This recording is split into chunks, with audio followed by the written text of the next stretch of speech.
Good afternoon. First off, I wanted to thank the healthcare workers. We toured a hospital this past weekend and just want to thank all the frontline workers for what they're doing to keep us safe. I remain committed to making decisions based on reliable data, the emerging science, and the advice of experts on my Governor Solutions Task Force on how to best apply social distancing to slow the spread of COVID-19. Since we last briefed you, the state of Oklahoma has made significant progress in managing our PPE and our hospital capacity and the supply chain. We know that COVID-19 is affecting all Oklahomans in one way or another. We recently experienced the third death of COVID-19 in the state of Oklahoma, and our thoughts and prayers are with that family. We know that as we continue to increase our testing capacity, we will continue to have an increased number of cases. Actually, I think our number of cases are closer to over 500 right now. They're going to get into the thousands. I want Oklahomans to know that we are not standing by idle. We're working around the clock with our healthcare community, our educational leaders, the public sector, the private sector, the National Guard, and other experts to make sure we minimize the spread and maximize our efforts to fight against this virus. Today, we are taking some more actions to reduce the spread and flatten the curve. We have the graph up here. We're at the very beginning of this curve, and as you can see, we do not, if we take no measures at all, the cases will outstrip our capacity in our healthcare system. So this does a couple things. By acting early, we're going to flatten that curve to keep it underneath our healthcare system, and also it gives us time to ramp up and develop the protective equipment and also the additional ventilators, the equipment, the ICU beds, the additional hospital beds that we can flex into. Today, I am issuing a safer at home order, requiring all vulnerable populations to stay at home until April 30th, except for essential travel such as going to the grocery store or going to the pharmacy. Effective at midnight tonight, I'm issuing an executive order restricting any gatherings of 10 or more people all across our state.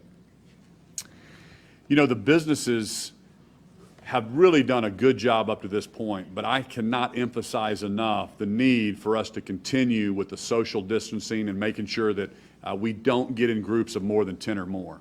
That's working from home. That's all the things that our businesses are already starting to innovate and do.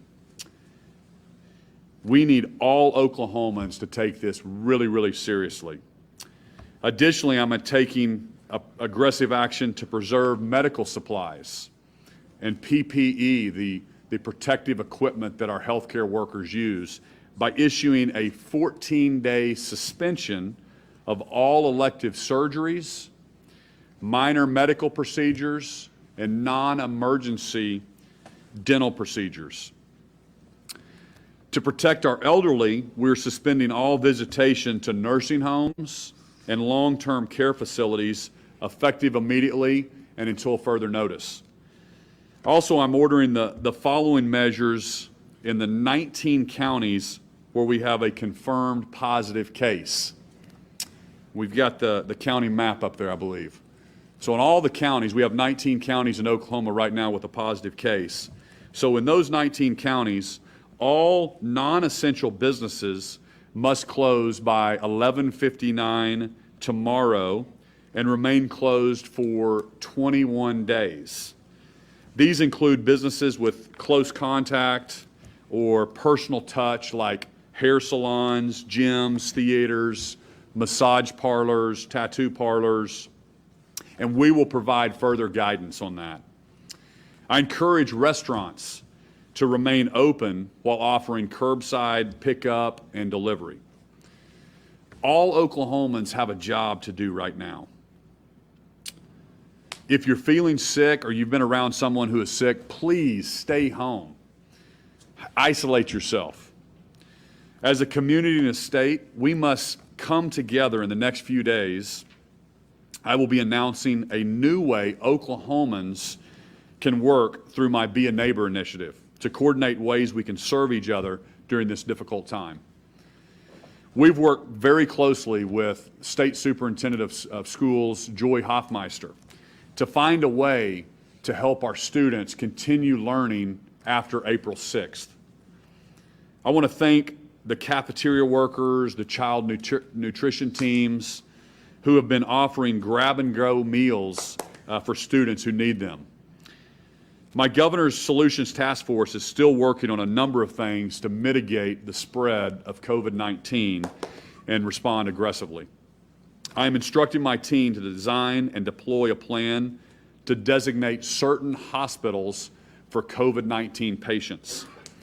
This will allow us to maximize our resources to protect our healthcare workers and the patients who need them. We will share more about those two hospitals in the coming days. I want to be clear with Oklahomans. I don't make these decisions lightly. I know this affects all 4 million Oklahomans. You know, I'm concerned about the healthcare workers that are on the front line. I'm also concerned about the single mother who is trying to support 3 children, who works paycheck to paycheck and for no fault of her own is now getting on unemployment. We are going to get through this, Oklahoma. We're going to get through this. We've been in tough times before, and together we're going to come out of this stronger. I'm going to turn it over to Secretary Lockridge to give you an update as well. Thank you, Governor. As of this advisory, we currently have 109 confirmed positive cases in Oklahoma. We also report 1 additional death, a woman in her 60s in Cleveland County, bringing the Oklahoma death total to 3 from COVID-19. The number of COVID-19 test results received from private labs has increased in the last 24 hours. Earlier this month, Commissioner Cox designated COVID-19 as a disease immediately reportable to the state upon suspicion, diagnosis, or test. As a consequence, laboratories that fail or refuse to report their findings to the state of Oklahoma may face civil or criminal penalties. Over the past week, the Health Department, joining with other state agencies, has worked to move as much of its workforce as possible to telework. As of Friday, we experienced just over 50% of our workforce working from home. By end of day today, we anticipate that number being at 75%. Currently, we report an average of just over 9 days of personal protective equipment, PPE, on hand. Now that supply does vary by location, and we're keenly aware that certain areas, particularly our rural hospitals, are experiencing tighter supply. Notably, the agency is working to deliver resources from our strategic national stockpile and have activated a plan in order to do so soon. Now I'd like to turn it over to questions that we can take from the press.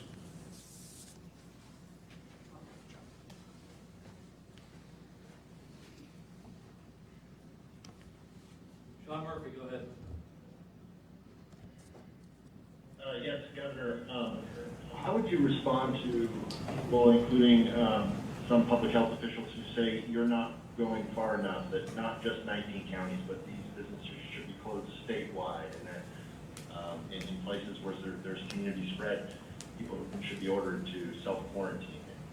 How would you respond to those critics? You know, we're looking at the. Sorry. So we're looking at the we're following the data, and the 19 counties that we have positive cases, we want to get more restrictive, but the counties that don't, we wanted to focus on the vulnerable population. That was the recommendation of our team of experts here. I agreed with that recommendation, and again, the hope is to protect Oklahoma, is to flatten that curve, to give us time to build the hospital, the ICU beds, the PPE. So we're taking what we think is appropriate action at this time, based on the facts that we have and the data in the state of Oklahoma. And Casey, would you add anything to, or Secretary, excuse me, would you add anything to that? Sure. I believe the actions that the governor is taking is to take into account slowing the transmission, which is what we want to do. Slow the transmission, allow us to ramp up in our testing and to preserve our PPE, as well as giving us the capability in the future to be able to test patients, closely monitor and quarantine the positives, and to be able to follow those like we normally would in an outbreak. So I believe that the governor's initiatives address the heart of what the healthcare community is wanting. This question is for Carmen Foreman of the Oklahoma. Go ahead. Hey, Governor. I'm just kind of curious, are you thinking of asking the state legislature for any supplemental appropriations to help pay for PPE or to ramp up hospitals, anything like that? I'll let the team address the PPE. We feel we've got orders in. We're trying to look at that supply chain. We're also encouraging Oklahomans' manufacturing facilities are doing a great job right now of turning over their factories to address some of the PPE and the supply chain shortage. As far as the legislature is concerned, we are right now they're on recess for this week. When they come back together, we're looking at all of the things we can do to help our frontline employees. I've waived the 1 week requirements to get on unemployment. We've got some reprieve on the tax side to give another 90 days to file tax returns. We have the SBA loan now set up for small business help throughout our state, our federal delegation, and we're really encouraging Congress to get that across the finish line for an additional supplemental for further help to our state. So doing a lot of things to help those workers that are affected. And on the PPE side, anybody want to address that? Sure. As we previously shared, we have just over 9 days on hand. Again, that varies, and we have shipments coming in as we speak, both into our state supplies and then also in the normal course of business for our hospitals and other providers. Notably, the private sector is coming into the picture here and is helping. I would give one important example, not specific to PPE, but to the overall effort into Oklahoma's response. We know it to be the case that as our ICU hospitalizations grow, we will have a strain on our ventilators and their component parts. I learned this morning that one of our Oklahoma City-based companies will be using its 3D printing capability to actually manufacture valves used in our ventilators. I would say that is an example of an Oklahoma company leveraging its capabilities in a time of crisis to help its fellow Oklahomans. This next question is from Ben Felder with Frontier Ben. Governor, you're closing all non-essential business in the 19 counties with positive tests. Will that order expand to additional counties if and when new positive cases appear there? Yeah, so the question was if we do get positive test cases in other counties outside of the 19 original, the answer is yes. We will let those counties, those municipalities know that that's our directive as well. It will still line up with the 21 days. It's our intent to, when we get to the 21 days, which is going to be April 14th, we're trying to give some certainty around businesses when we're really going to readdress this and look at it, look at the data when we have more testing, more data to share. This question is from Aaron Brobeck with News 9. Aaron? Hi, Governor. Just a quick clarification and a question. The clarification is, Mr. Secretary, you said there were 109 cases. On the website, it says 106. Which one is it? It is 109. It is 109, okay. And the question, Governor, I had was, you received a letter either last night or this morning from a number of medical organizations that are calling for a statewide shutdown. Why not go that route, or what would lead you to go that route? Yeah, let me let the Dr. Schrum answer that on why the recommendation was what we did. So as we have been discussing, what we were looking to do is actually provide a specific approach to Oklahoma and looking at where we are in the curve and addressing the counties and in particular having 19 counties, and the way that we put these in place, again, we believe allows us to get at the principles of what we were looking for, which is mitigating transmission, allowing us to continue to ramp up our testing capabilities, at the same time expanding our infrastructure and preserving the PPE that will allow our healthcare workers to address the COVID outbreak in a manner that doesn't expand past the capabilities. So we believe that this approach will keep us from having a steep curve that will outpace what our healthcare infrastructure can handle here in Oklahoma. And that's based off of what we're seeing, our data, and the plan that we have moving forward to address the ongoing issues. This is from Paul with Oklahoma Watch. Paul, go ahead.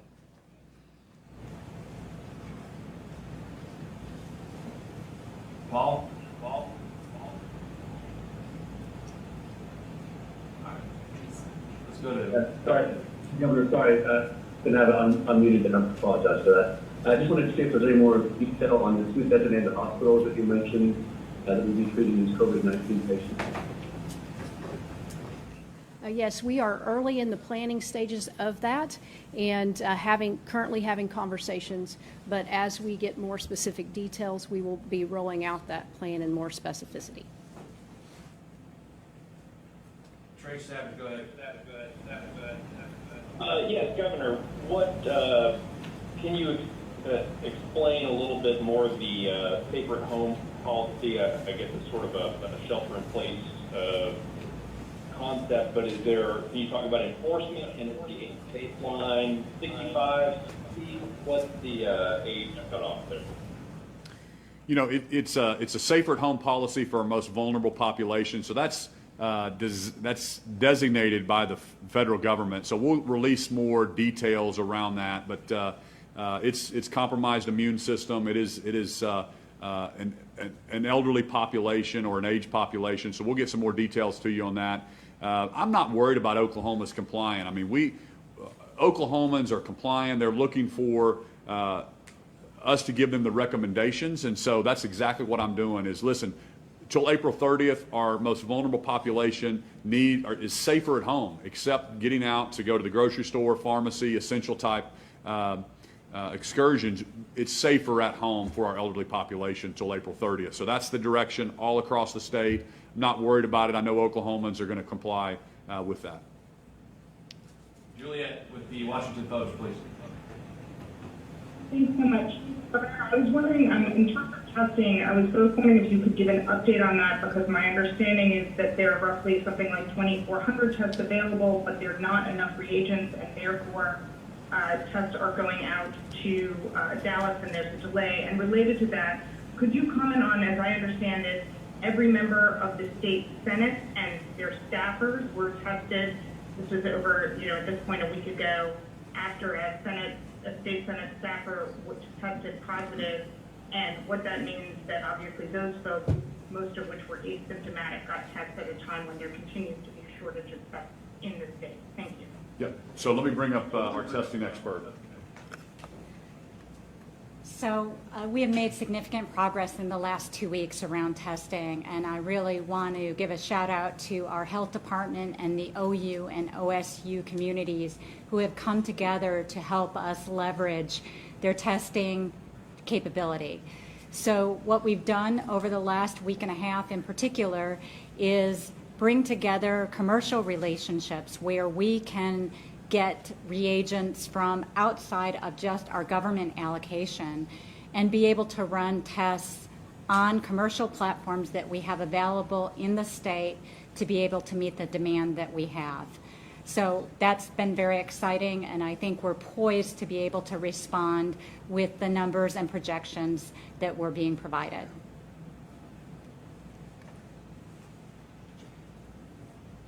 Okay, Governor, this next question is from Barbara Barack, and it is, does he support Hoffmeister's decision on distance learning? The question was, do I support Superintendent Hoffmeister on distance learning? And yes, we were working together with her. She's done a fantastic job, her team, her staff.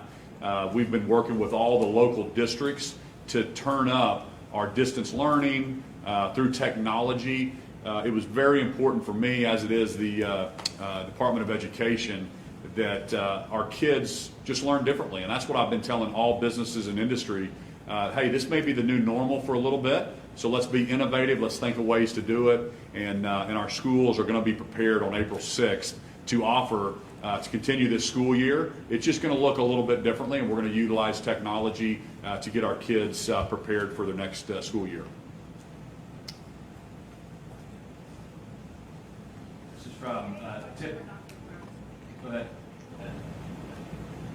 Okay, Dr. Schramm, can you address the testing? So I know Sunday you said that we will be able to, between OSU and OU's labs, test 10,000 people by the end of the week. I know that nationwide there is a shortage of supplies. OU told me on Sunday night that they are hoping to have testing in place by the end of the week. But they are also dealing with that shortage of swabs that we've been hearing about all over the country. So what's a realistic number that Oklahomans can expect by the end of this week in terms of testing? Is it that 10,000 number, or what is a realistic number? So as I said last week, we have ordered and are anticipating, as Deputy Secretary Pollard indicated, going through commercial routes instead of our federal allocation to procure reagent. And we currently are anticipating receiving 10,000 test kits with the goal of having our labs up and running by the end of the week, with the capability of running 2,000 to 2,800 tests per day. We continue to move down that path, and that is our goal. And to date, we continue to stay in line and in step and communicating with our commercial partners to procure the reagents as we were told early this week. Go to Dylan with KOCO. Hey, Governor, I had a question for you. With the understanding that this does not affect businesses statewide, it only affects businesses in counties with positive cases, with that understanding, what has changed your mind since, yesterday morning when you said you would let Oklahomans know when it was the time to take statewide action? Yeah, we've been working on the modeling and the prediction of when we will have a spike that outstrips our capacity in our ICU and our hospital beds and our ventilators and our PPE. And so when I start looking at the numbers and the data and seeing what that looks like in the future, we had to flatten that curve and bend that down to give our healthcare system time to get that up and ramp that up. We needed time to get testing done throughout the state to make sure we can isolate, quarantine, and know where the outbreaks are. And so all that stuff and that data that our team, I'm getting briefed every single day here at the National Guard Center. We've got a great team that's putting that in place. That also changed my mind. But mandating and making sure that the businesses, even if you're outside of these 19 counties, it's really important that Oklahomans understand that we have to continue with the mandate of not getting in groups of more than 10 or more. And businesses are doing a great job at this point. They are letting their employees work from home. We're innovative. Churches are going online. There's all kinds of restaurants doing curbside delivery. So I just want businesses to continue to comply, even if you're out of the 19 counties. We have to keep the social distancing to curb this. We do not want an outbreak in your counties, and that's why it's so important that we continue on this path that we're on. Can you talk about who the priority is for testing right now? Does that include healthcare workers? Yes, our priority will be those hospitalized patients and healthcare workers. Again, we want to make sure we're preserving PPE. part of that is identifying those positive patients or identifying those patients that are negative who are being admitted to the hospital quickly so that we can stop utilizing our PPE. Additionally, we want to make sure that our healthcare professionals are tested so that we know right away positive or negative. We don't want to have to quarantine our healthcare workers, and we also need to know if they're positive so that we can begin to identify contacts there. So those will continue to be our priorities moving forward. Can you talk about the plan to designate 2 hospitals and benefits of that and where we are on that? Yeah, we're very early in the planning stages and looking at designating 2 hospitals. We believe that having designated hospitals allows us to make sure that if we have 2 hospitals, that those patients and those hospitals that have heavy loads can have the ventilators, the PPE, the expertise and the experience in those hospitals to manage those patients efficiently, and that we can provide the support that those hospitals need as a priority.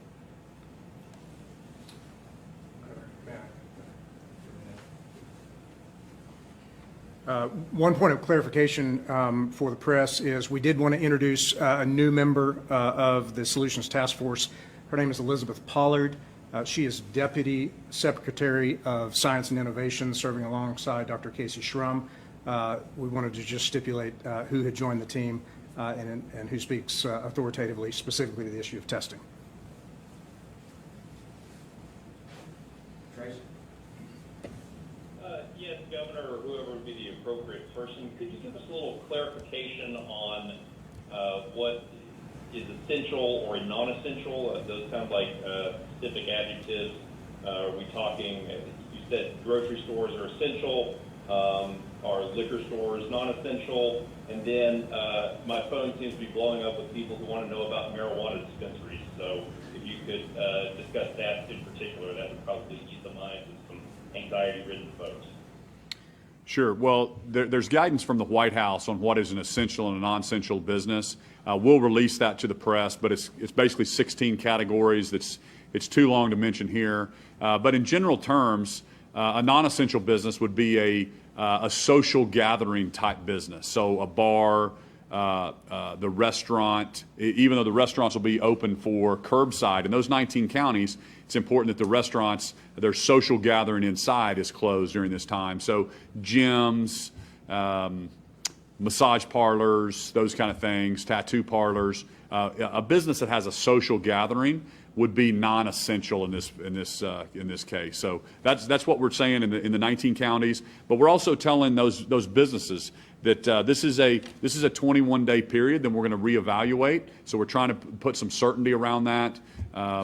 And again, we're doing everything we can to help those affected businesses, those affected workers, those Oklahomans that are now out of a job, as we're balancing and we're protecting our health workers, our healthcare professionals that are on the front lines battling this, and the health and lives and safety of Oklahomans is my number one concern.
Has been within our health department directly or with a outside Dallas laboratory. Going forward, as mentioned, we're expanding that to also include the OU and OSU campuses that are unable to do that testing. And we feel quite confident that as we start to receive reagents, as Dr. Schramm has already mentioned, that we'll be able to scale appropriately.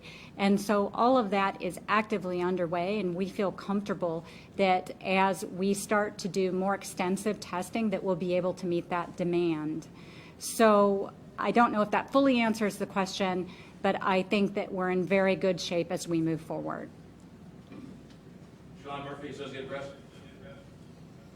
Thanks. One more quick follow-up, Governor.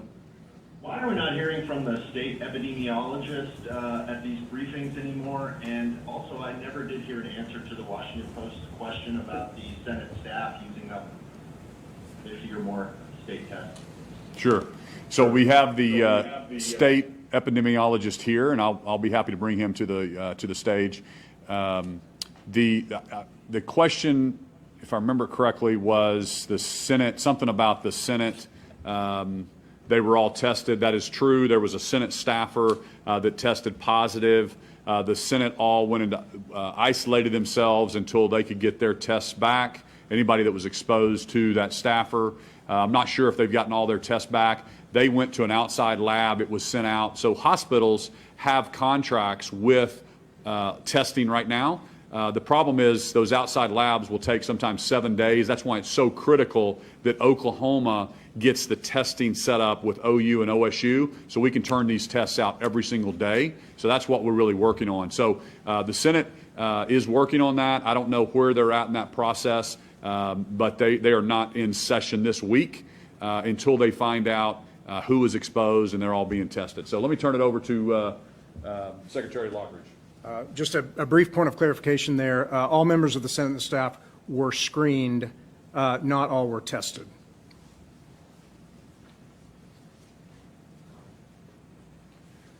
Carmen, no moment. We'll get to you after this. Hold on, come back. Sorry. Good afternoon. I'm Aaron Wendelboe. I'm the interim state epidemiologist. Just wanted to introduce myself and say what an honor it is to serve Oklahomans.